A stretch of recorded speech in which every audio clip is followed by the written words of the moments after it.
Шайқурай бір және көп жылдық өсімдіктер.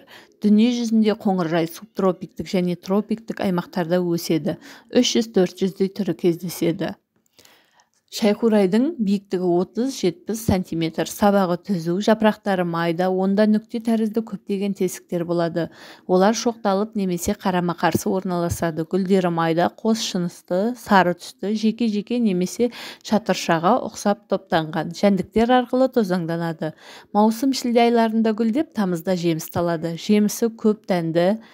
Шайқурайдың өзі дәрілік өсімдік ретінде саналады. Құрамында илік заттар, эфир майы, цирилді спирт, С витамині және гиперсин бояғыш заты бар. Дәрілік мақсатқа өсімдіктердің тек жер үстіндегі бөлігі ғана пайдаланылады. Шайқурайды тыныс органдары ауруларына, бауырға тас байланғанда, іш өткенде, қуықтың қызметі бұзылғанда, әйелдердің жыныс аурулары кезінде, кейбір қабыну процестерінде, іріңді ісіктерде, жараға, чиханға қарсы пайдаланады.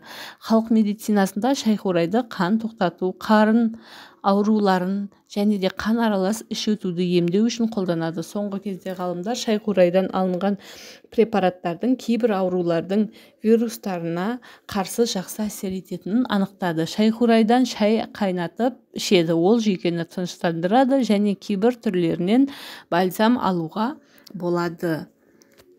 Әрине, шайқурайды дәрігермен кеңесе отырып пайдаланғаныңыз дұрыс болады, оқырманым.